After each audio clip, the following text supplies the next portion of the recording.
할렐루야. 할렐루야. 아멘. 하나님을 찬양합니다. 우리의 찬양과 경배를 받으실, 예배를 받으실 주의 이름을 높여드립니다. 할렐루야. 아멘. 우리 한번 인사합시다. 하나님이 하십니다. 하나님이 하셨습니다. 하하하하. 인사합시다. 하하하하. 하나님이 하십니다. 하나님이 하셨습니다. 하하하하.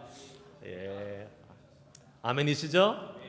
예. 우리의 삶에 하나님이 함께 하시는 놀라운 은혜가 있음을 인하여 감사하고 얼마나 기쁜지 모르겠습니다. 오늘도 그 은혜 가운데 와서 예배하는 여러분, 예배 속에, 말씀 속에 하나님의 충만한 은혜가 임하기를 주의 이름으로 축복합니다. 아멘. 자, 암송 말씀 하겠습니다. 지난주 암송 말씀 시편 91편 2절 말씀 한번 읽어볼까요? 시작. 나는 여호와를 향하여 말하기를 그는 나의 피난처요 나의 요새요 내가 의뢰하는 하나님이라 하리니. 아멘. 자, 다시 한번 암송해 볼까요? 시편 91편 2절 말씀 시작. 나는 여호와를 향하여 말하기를 그는 나의 피난처요 나의 요새요 내가 의뢰하는 하나님이라 하리니. 아멘. 할렐루야. 이 정도는 이제 가뿐하게 외우실 수 있죠? 네, 1절부터 한번 연속해서 해볼까요? 지존자의 은밀한 곳에 거주하며 전능자의 그늘 아래 사는 자여, 나는 여호와를 향하여 말하기를 그는 나의 피난처요 나의 요새요 내가 의뢰하는 하나님이라 하리니. 아멘. 용량에 과부하가 걸렸습니다. 두 절을 하니까 그러나 충분히 우리 외우실 수 있습니다. 하나님이 우리의 피난처요 요새 되심을 믿음으로 날마다 선포하는 저 여러분 될 수 있길 축복합니다. 아멘. 그 주님이 우리를 지켜주시는 분이니까 얼마나 든든합니까?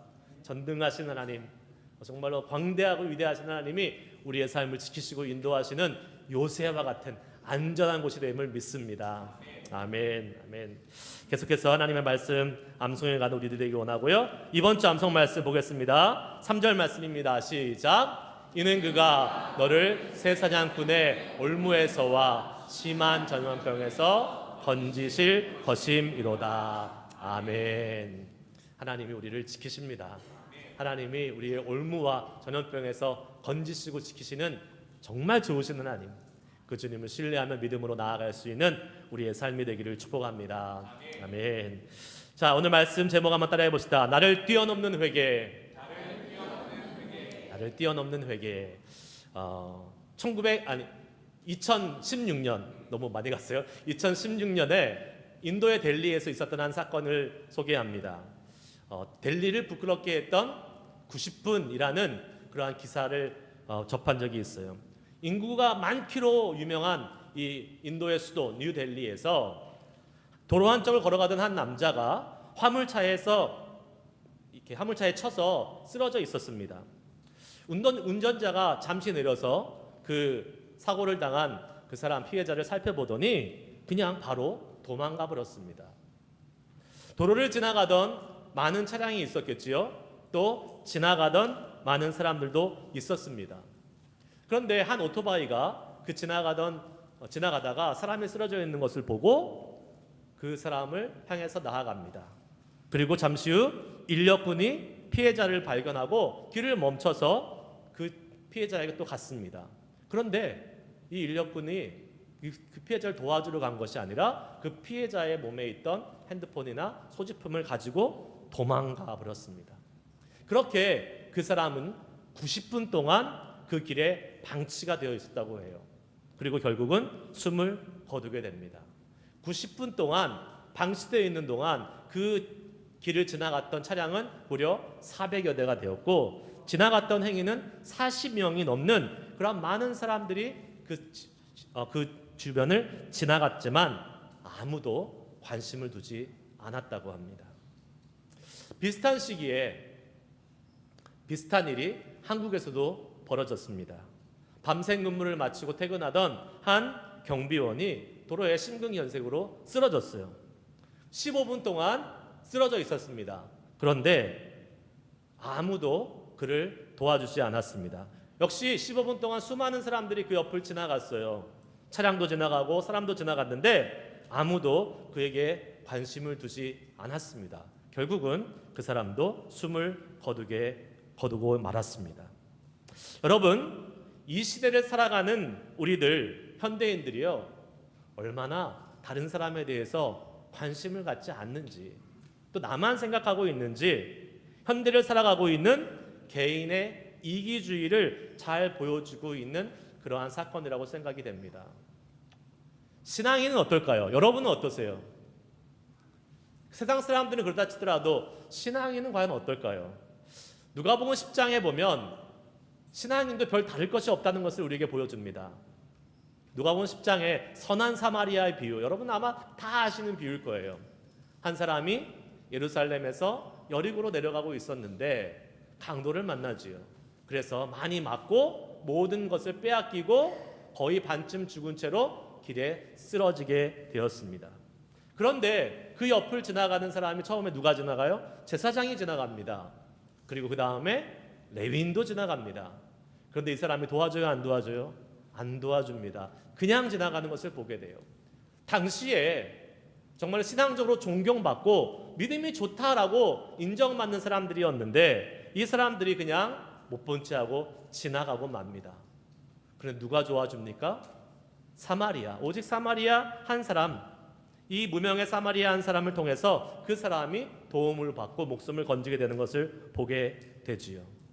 신앙인이라고 해서요, 별 다를 거 없습니다. 남의 일에 잘 나서려지 않고 관심을 갖지 않으려고 하는 것, 이것은 시대를 초월해서 지역을 넘나들어서 나타나는 우리 인간이 갖고 있는 근본적인 이기적인 특징인 것 같습니다. 여러분, 왜 신앙인임에도 불구하고 다른 사람의 어려움에 관심을 갖지 못하는 경우가 많을까요? 저는 특별히 우리 한국교회가 갖고 있는 한국교회의 영성의 그 이유가 좀 있을 수 있다고 생각이 됩니다. 한국교회는요, 뭘 강조합니까? 개인의 영성을 강조합니다. 개인의 구원, 개인의 영성을 강조해요. 구원이라는 것은 하나님과 나 사이의 개인적인 문제이고 나 자신의 영성을 위해 우리가 묵상도 하고 기도 생활도 하고 말씀 생활을 하는 것의 중요성이 많이 강조되어 왔죠. 맞습니다. 구원은 개인적인 영역입니다. 개인의 영성도 중요합니다. 그러나 문제는 무엇입니까? 복음은 그것이 전부가 아니라는 사실이에요. 복음은 무엇입니까? 개인의 구원의 영성, 개인의 구원과 영성은 복음의 시작이지 복음의 전부가 아니라는 것이에요. 아멘이세요? 네, 우리가 스스로 구원받는 것은 하나님과 1대1로 구원을 받습니다. 하지만 거기에 머물러서는 안 된다는 거예요. 우리의 구원은 계속해서 우리의 주변과 우리의 커뮤니티, 우리의 나라와 민족을 위해서 점점점 커져가야 되는 줄 믿습니다. 그런데 우리는요, 내가 구원받으면 되고 내 영성이 문제없으면 된다는 이러한 영적 이기주의에 사실은 나도 모르게 빠져 있는 것을 보게 됩니다. 온통 내 중심적인 신앙생활, 내 중심적인 신앙관을 나도 모르게 갖고 살아갈 때가 많이 있습니다. 내가 구원받았으니까 일단은 됐어. 나의 삶이 평안하니까 일단 됐어. 내가 은혜 받았으니까 일단 괜찮아. 이렇게 생각할 때가 많이 있습니다. 정말일까요, 여러분? 내가 구원받고 내가 은혜 받고 내가 평안하면 괜찮은 것일까요? 오늘 본문 말씀은 예레미야의 기도를 통해서 하나님이 우리에게 원하시고 기대하시는 신앙의 모습이 어떠한 것인지를 한번 살펴볼 수 있게 됩니다. 첫 번째 한번 봅시다. 따라해 볼까요? 하나님 앞에 우리 모두는 죄인입니다. 오늘 본문 말씀 20절 말씀 같이 다시 한번 읽어보도록 하겠습니다. 시작. 여호와여, 우리의 악과 우리 조상의 죄악을 인정하나이다. 우리가 주께 범죄하였나이다. 아멘. 지금 이 고백은요, 주어가 뭐예요? 우리입니다. 우리. 우리라는 이러한 대명사를 써서 마치 남유다 백성들이 백성의 이름으로 회개하는 것 같지만 실제로 이 기도는 누구의 기도예요? 예레미야의 기도입니다. 예레미야 한 사람의 기도라는 것을 우리는 보게 됩니다. 예레미야가 우리라는 대명사를 써서 지금 민족을 대신해서 기도하고 있는 것이지요. 여기서 이해가 되지 않는 사실 하나 여러분 발견하셔야 돼요. 뭡니까? 왜 예레미야가 유다 민족 공동체의 죄, 심지어 그들의 조상의 죄까지도 회개하고 있는 것인가? 라는 질문은 우리는 해야 됩니다. 왜요? 그 죄가 예레미야의 죄예요? 아니죠.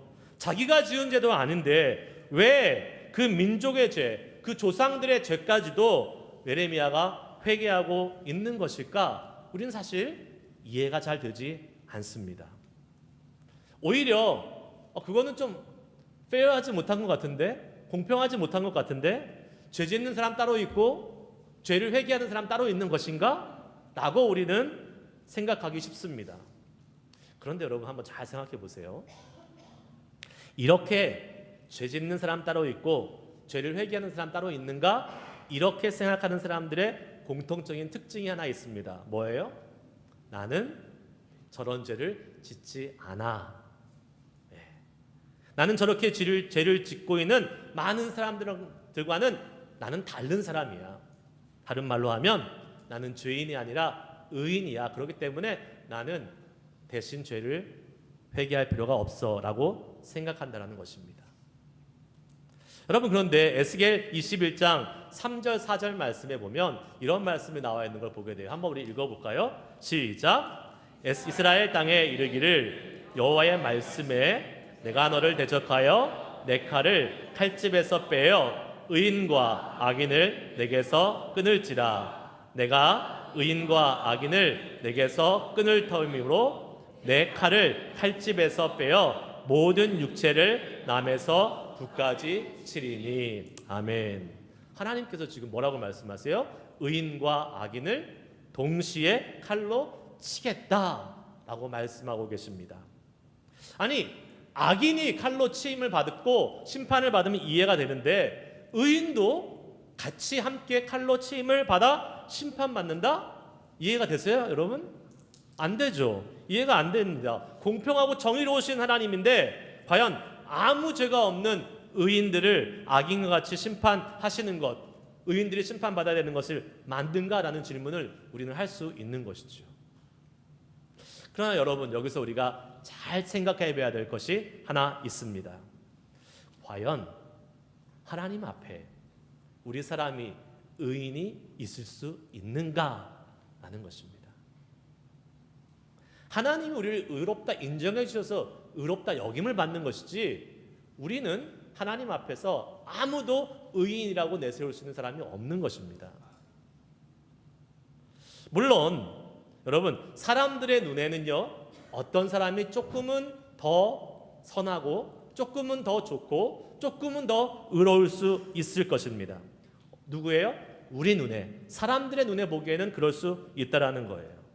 우리 기준에는 그렇다는 것입니다. 그러나 사람의 눈의 기준이 아니라 하나님의 눈의 기준에 봤을 때에 우리가 하나님 앞에 나는 의인입니다 라고 말할 수 있는 사람이 과연 있습니까?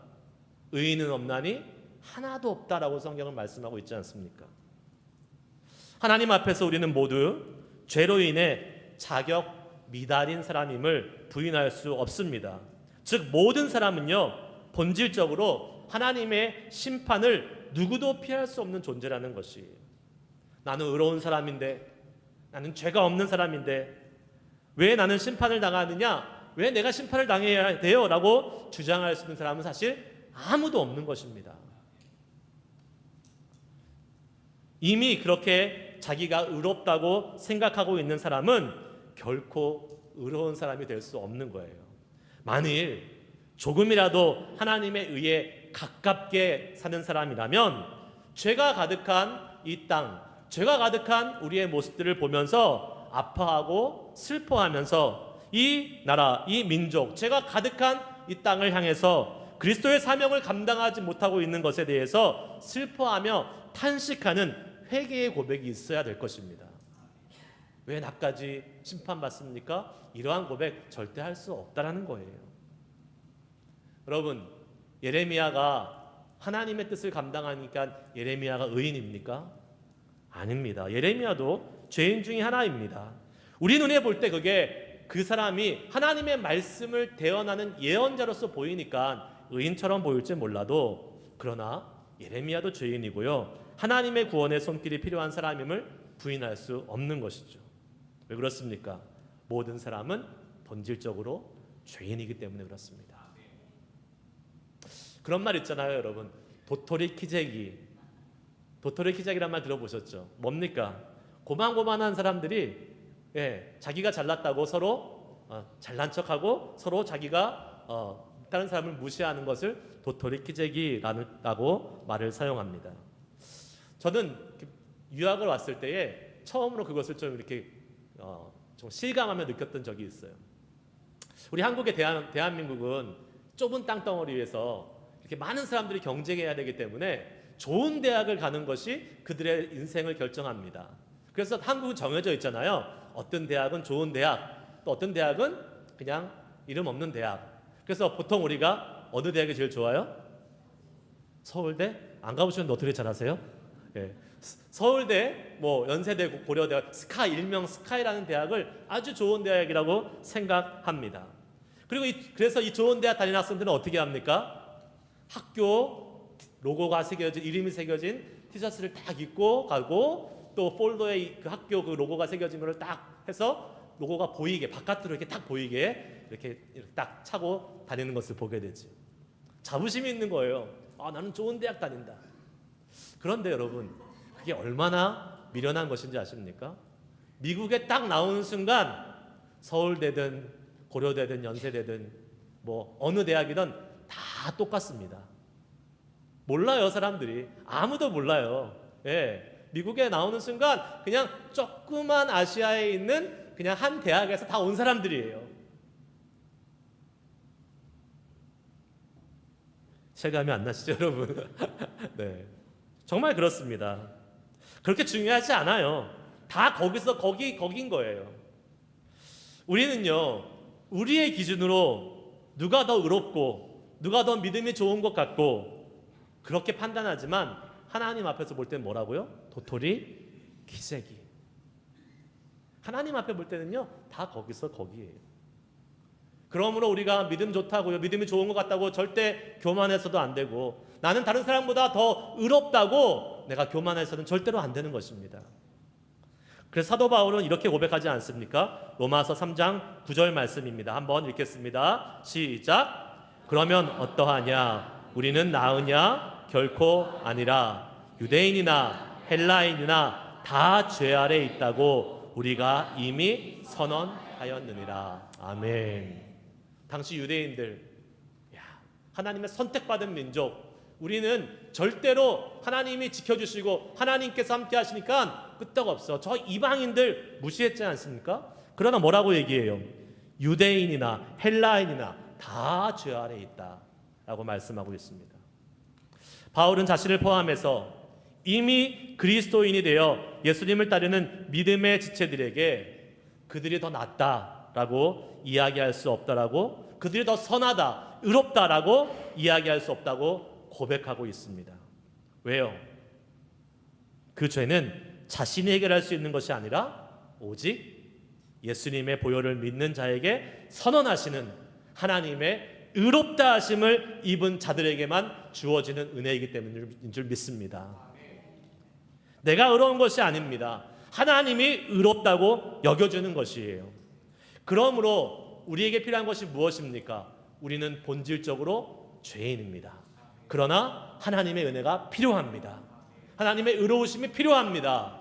그 하나님을 붙잡고 의지하며 나아갈 수 있어야 될 줄 믿습니다. 우리가요, 지금 누구를 탓하고 누구는 더 죄가 많고 누구는 조금 더 의롭고 이럴 때가 아닙니다. 하나님, 왜 의인을 같이 함께 악인과 멸하십니까? 언페어하지 않습니까? 페어하고 언페어한 것을 논할 때가 아니라는 거예요. 우리 자신이 죄인이기에 하나님 앞에 엎드려 회개하며 나아갈 때인 줄 믿습니다. 그리고 우리 자신이 죄인이고 하나님의 은혜가 필요한 사람임을 아는 사람은 어떻게 될까요? 자신의 죄를 고백함으로 시작해서 공동체의 죄악을 품고 나아갈 수 있는 사람이 될 수 있는 것입니다. 자신의 죄도 깨닫지 못하는 사람이 어떻게 공동체의 죄악을 품고 나아갈 수 있을까요? 오늘 이 시간 예배하며 말씀 듣는 시간을 통해서 우리가 우리의 죄악을 깨닫고 예수님을 의지하고 하나님의 은혜를 입는 우리 모두가 되어서 이제 우리를 뛰어넘어서 공동체를 생각하고 공동체의 죄악을 품고 기도할 수 있는 우리 모두가 될 수 있길 주의 이름으로 축복합니다. 아멘. 두 번째 한번 따라해 봅시다. 공동체가 곧 나입니다. 여러분, 우리는 지금 미국에 이민자로 살고 있잖아요. 이민자로서 살고 있습니다. 그러다 보니까 우리는 우리가 태어나고 살았던 조국 대한민국과의 연관성을 끊을 수가 없어요. 외국에 나오면 많은 사람들이 애국자가 된다 그러잖아요. 여러분, 왜 그렇습니까? 외롭고 힘든 삶을 살 때에 우리의 동족, 민족을 만나면 그렇게 좋습니다. 왜 여러분 한국 교회 다니세요? 네, 같은 말을 하고 같은 언어와 같은 문화를 갖고 있는 그러한 우리의 동포들과 함께 우리가 지금 신앙생활하는 것이 더 좋기 때문에 그렇습니다. 여기는 우리가 베이에리아는 너무 한국 사람 많아가지고 한국 사람 소중한지 모르잖아요. 예전에 제가 한번 한국 사람 없는 저기 플로리다 쪽인가 그쪽에 가서 시골을 이렇게 지나가는데 재패니스 레스토랑에 한번 들른 적이 있었어요. 그런데 거기 주인이 한국 사람이었고 그 동네는 한국 사람이 아무도 없었어요. 근데 오래간만에 한국 사람이 와서 딱 식당에 오니까 주인이 너무너무 반가운 거예요. 어떻게 됐을까요? 서비스가 막 나와요. 예, 김치 있냐고 물어보니까 김치는 없지만 비슷하게 만들어준다고 하면서 오이에다가 고추장을 막 묻혀가지고 주더라고요. 그만큼 반가운 거예요. 예. 여러분, 우리가 이렇게 나라와 민족이라는 것에 영향을 받고 사는 사람들입니다. 공항에 들어올 때 어떻습니까? 여러분, 국적에 의해서 영향받지 않습니까? 우리가 어느 국적이냐에 따라서 줄 서는 데가 달라지는 거예요. 내가 혼자 살아가는 것 같지만 결코 우리는 혼자 살아가는 것이 아니죠. 나라와 민족에 영향을 주고받고 살아가고 있는 것입니다. 여러분, 기억나실지 모르겠어요. 1997년도에 IMF라는 것이 찾아왔습니다. 그래서 저는 그때 미국에 있었거든요. 그런데 미국에 있을 때 한국에서 송금받아서 생활하시는 주재원들이나 이러한 분들이 얼마나 고생했는지 몰라요. 왜요? 한국 사람이기 때문에. 일본 사람, 중국 사람은 아무 영향이 없었어요. 그러나 IMF의 그 위기를 겪고 있는 한국 사람들은 그거에 영향을 받아서 엄청나게 고생했던 것이 기억에 납니다. 9.11 테러 이후에 아랍 사람들이요 얼마나 고생했습니까? 겉으로 보이는 그 민족의 그 외모 때문에 공항에 비행기를 타고 내릴 때에 특별한 시큐리티에 관심을 갖고 또 심한 편견 속에서 살아갔다는 것을 우리는 너무나 잘 알고 있잖아요, 여러분. 국가와 민족, 우리와 결코 떼어낼 수 없는 관계가 있는 것이죠. 개인의 운명은 민족과 나라와 결코 분리될 수 없습니다. 나라가 불황에 빠지면 믿는 사람도 불황에 빠지죠. 나라가 불황에 빠지면 믿는 사람이 괜찮아요? 아니요. 똑같이 어렵습니다. 힘듭니다. 나라가 정치적으로 혼란하면 믿는 사람도 그 불안한 정치 속에서 영향을 받고 불안한 삶을 살 수밖에 없는 것입니다. 나라가 영적으로 타락하면 예수 믿지 않는 사람들만 그 타락한 죄의 영향 속에 있는 것이 아니라 믿는 사람들도 그 타락한 죄의 영향 가운데 노출이 되는 것이라는 것이죠. 그렇게 되면 여러분, 우리 믿는 사람들에게 주어지는 결과는 딱 두 가지입니다. 무엇입니까? 첫 번째 결과는 믿는 사람들이 정신 바짝 차리고 회개해서 공동체의 죄를 대적하고 물리치면서 거룩과 경건을 회복하는 방향입니다. 아니면 두 번째 방향이에요. 뭡니까? 다른 믿지 않는 사람들과 함께 믿는 사람들도 그 죄에 휩쓸려 가지고 그 공동체가 망할 때 같이 망하는 것입니다. 하나님의 심판으로 나라가 망하면요 어떻게 됩니까? 우리 믿는 사람들도 같이 망하는 거예요. 나라가 없어져요. 어떻게 될까요? 나 혼자 살아남을 수 있을까요? 없습니다. 민족이 망하고 나라가 망하면 우리 개인도 함께 멸망하는 거예요. 믿는 사람이라고 피해갈 수 있는 것이 아니라는 것입니다.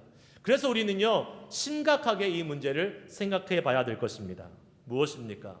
같이 망할 건지, 아니면 정신 바짝 차리고 지금이라도 죄를 회개하고 주님께 부르짖으면서 거룩과 경건을 회복할 것인지, 그 두 사이에 지금 우리가 서 있는 것입니다.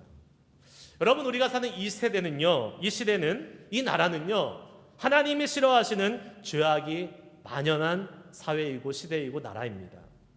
오늘 본문 말씀에 예레미야를 읽다 보면요, 얼마나 그 남유다가 타락했는지 우리는 살펴볼 수 있습니다. 근데 우리가 살아가는 지금 이 시대, 이 나라, 이 지역이 그와 너무나 흡사하다는 것을 우리는 보게 돼요. 몇 년 전에 제가 저희 아들을 데리고 샌프란시스코 자이언츠 야구장에 갔습니다. 네. 갔는데 가는 날이 장날이라고 그날 동성애자들을 위한 스페셜한 데이였어요. 제 어린 애들 데리고 갔는데 LGBTQ 데이라 그래가지고요, 정말 눈에 담지 못할 그러한 장면들이 계속 거기서 연출이 됐습니다. 뭐 직전 행사부터 동성애자들이 나와가지고 막 인사하고요, 거기서 퍼레이드하고 거기서 막 프로포즈하고 그런 것이 계속 뭐 벌어지고 있었어요. 대형 스크린으로도 계속 보여지고. 여러분, 우리가 지금 가정과 또 교회, 뭐 직장만 이렇게 왔다 갔다 하니까 사실 이 지역에서 일어나고 있는 일이 어떤 일인지 모르지요. 그러나 조금만 밖으로 나가 보십시오. 얼마나 타락한 문화고 죄악된 그러한 일들이 벌어지고 있는지를 우리는 금방 알 수 있습니다. 여러분, 지금도 벌써 이 정도인데 앞으로 우리가 자녀들이 살아갈 향후 10년, 20년, 30년 뒤에 이 땅의 모습은 어떠할까요? 정말 심각하게 우리는요, 이 사회와 나라를 위해서 기도해야 될 것입니다. 그렇지 않으면 어떻게 된다고요? 우리 같이 망하는 거예요. 같이 망해요. 이렇게 생각할 수 있을 겁니다. 여러분 중에서는 아유, 우리가 한다고 뭐가 바뀝니까? 이 베이에리아에 기독교인 3%, 많으면 뭐 6% 된다고 하는데 이렇게 적은 숫자가 뭘 할 수 있습니까? 그냥 내 신앙만 잘 지키면 되는 거 아니겠습니까? 라고 생각할 수 있을 것입니다. 그러나 그렇지 않습니다, 여러분. 말씀드린 대로 뭡니까? 이렇게 내 신앙만 지키고 있다가는 어떻게 돼요? 내 신앙도 결국에는 지키지 못하게 될 때가 온다라는 거예요. 이 지역이, 이 사회가, 이 나라와 민족이 망할 때에 같이 함께 망할 수 있다는 거예요. 둘 중에 하나입니다. 거룩과 경건을 회복하든지 아니면 같이 망하든지. 숫자가 중요하지 않아요. 우리 하나님께서 언제 숫자로 싸우셨습니까? 우리 하나님이 전쟁에서 승리하실 때 숫자 때문에 이기신 적 있으십니까? 없습니다. 중요한 것은 숫자가 아닙니다. 하나님의 마음을 가지고 회개하며 주님께 돌아오는 자가 있을 때에 하나님은 그 사람을 통하여 그 지역과 그 나라와 민족을 살리시는 줄 믿으시길 주 이름으로 축복합니다. 여러분 보세요. 기드온과 300용사 기억나시죠? 13만 5천 명이라는 데는 그 미디안의 군대들이 쳐들어왔을 때 기드온의 군사는 고작 300명이었습니다. 그러나 하나님은 그 적은 군사로 미디안의 군대를 이기게 하셨다는 것을 우리는 잘 알고 있습니다. 숫자가 중요한 것이 아니에요. 하나님의 사람이 하나님을 위해 일어나는 것이 중요합니다. 그 시작이 뭐예요? 회개입니다. 나라와 민족, 이 죄악, 이 사회의 죄악을 품고 회개하며 기도하는 것이 그 하나님의 사람이 일어나는 시작이 되어야 될 줄 믿습니다. 죄를 죄로 인식하지 못하고 마음이 아프지도 않은데 그 죄악이 가득한 공동체를 위해서 진정 일어설 수 있는 사람은 아무도 없는 것이에요. 저는 계속 말씀드립니다. 우리가 이 베이에리아에 사는 것은 하나님의 특별하신 계획과 인도하심 가운데 살고 있는 거라고 믿습니다. 그냥 여러분 우연히 여기에 사는 것이 아니에요. 이 지역이 거룩과 경건이 회복되기를 원하십니까?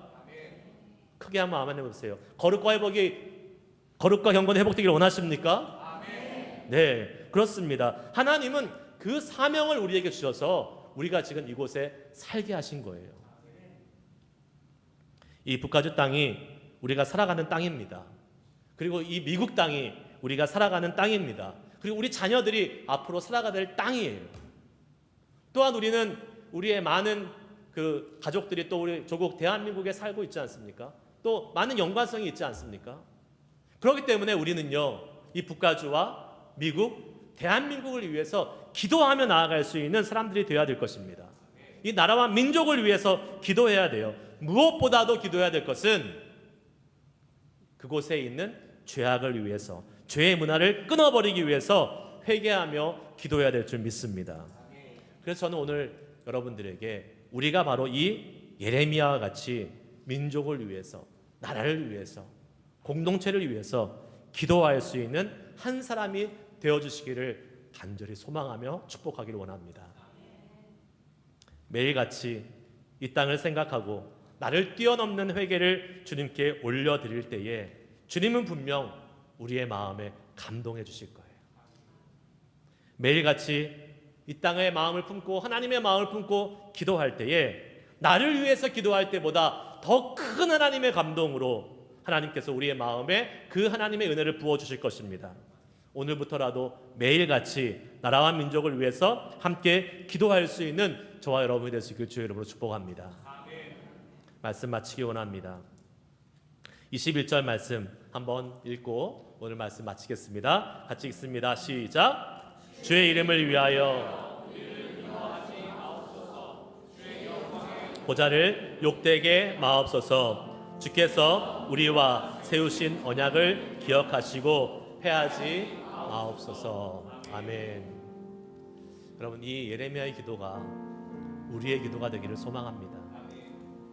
주님, 우리가 살아가는 이 땅이 너무나 죄악 가운데 타락해 있습니다.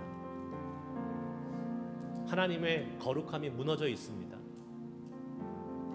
그런데 그것을 보고도 아무런 마음이 없고, 그것을 보고도 아무런 아픔이 없다면 우리는 주님 앞에 이 시간 먼저 우리의 마음이 하나님의 마음을 품지 못함을 회개해야 될 것입니다. 저는 소망합니다. 예레미야 이 간절한 기도가 우리 모두의 기도가 되기를 소망합니다. 나라를 위해, 민족을 위해, 우리가 사는 이 지역을 위해 용서를 구하는 회개의 기도를 우리가 드릴 수 있기를 원합니다. 예전에 제가 만났던 한 선교사님이 이런 간증을 하시면서 이런 부탁을 하시더라고요. 아프리카에 계신 선교사님이었는데 못 사는 조그만 나라였어요. 자기가 사는 나라는 그냥 죄를 짓고 나쁜 짓을 하는 게 너무나 일상이 되어 있다는 거예요. 그냥 어려서부터 도둑질하고 어려서부터 나쁜 짓을 하는 것이 그냥 몸에 배어 있기 때문에 그것이 죄인지 알지 못하고 그렇게 모든 사람들이 살아가고 있다는 것입니다. 그런데 그것이 단순한 그러한 행위의 문제가 아닌 것 같다는 것을 말씀해 주셨어요. 그 지역을 말씀하시면서 그 지역은 영적인 묶임이 있는 지역이다. 특별히 죄의 문화에 묶여 있는 영적인 무엇인가가 있는 곳이다 라는 것을 말씀하시면서 그 죄의 영적인 묶임이 풀어질 수 있도록 기도해 달라고 부탁하시는 기도 제목을 들은 적이 있습니다. 여러분, 사람이 어려서부터 남의 것을 너무 쉽게 가져가다 보니까 그것이 죄인지 몰랐다는 거예요. 사탄은 우리가 죄를 지어도 죄가 무엇인지 모르게 무감각하게 만듭니다. 우리가 살아가는 이 베이 에어리아, 이 미국 땅, 정말로 세계적으로 타락한 곳 중에 한 곳 아니겠습니까? 이곳은 동성애가 너무나 자연스러운 곳이기 되버렸잖아요. 근데 어느 날 우리도 모르게 그것이 죄인지 모르는 그러한 순간이 올 수도 있다라는 거예요. 정신을 바짝 차리고 깨어서 기도하며 회개하며 주님의 은혜를 구해야 될 것입니다. 특별히 이 땅에 있는 이 죄를 우리 가운데 얽어매고 있는 영적인 결박을 풀 수 있는 영적인 기도를 할 수 있는 우리들이 될 수 있기를 주의 이름으로 축복합니다. 회개하며 주님의 은혜를 구할 때에 하나님께서 그 영적인 죄의 결박을 풀어주실 것을 믿습니다. 그때 공동체가 살아나는 거예요. 그때 우리 지역이 살아나는 것입니다. 그때 이 나라와 민족들이 살아나는 것입니다. 그래야 우리가 살 수 있는 거예요. 나 한 사람 믿음 지킨다고 되는 것 아닙니다. 하나님, 오늘부터라도 이 지역과 나라와 민족을 위해서 기도하며 나아갈 때에 주님, 공동체도 살고 나라도 살고 민족도 살고 나도 살 수 있는 하나님의 은혜가 우리 가운데 있게 하여 주시옵소서. 그렇게 기도하며 나아갈 수 있는 우리 모두가 될 수 있길 주의 이름으로 축복합니다. 우리 함께 찬양하고 기도하겠습니다. 우리 마지막에 불렀던 찬양, 변찮는 주님의 사랑과 거룩한 주님의 공로, 하나님 우리를 용서하시고 우리를 회복케 하시는 그 놀라우신 주님의 놀라우신 은혜를 찬양합니다. 회개하며 나아갈 때에 우리 자신뿐만 아니라 이 땅에 있는 모든 죄악들을 예수의 보혈로 정결하게 해주시고, 특별히 이 땅에 있는 이 죄의 묶임, 영적인 묶임을 예수의 보혈로 풀어주셔서 우리가 살아가는 이 땅이 정말로 영적으로 거룩하고 하나님의 마음을 시원하게 해드리는, 하나님의 마음에 합당한 지역으로 하나님 회복되는 놀라운 역사를 더하여 주시옵소서. 우리 땅을 중보하면서 함께 기도하며 나가도록 하겠습니다. 변찬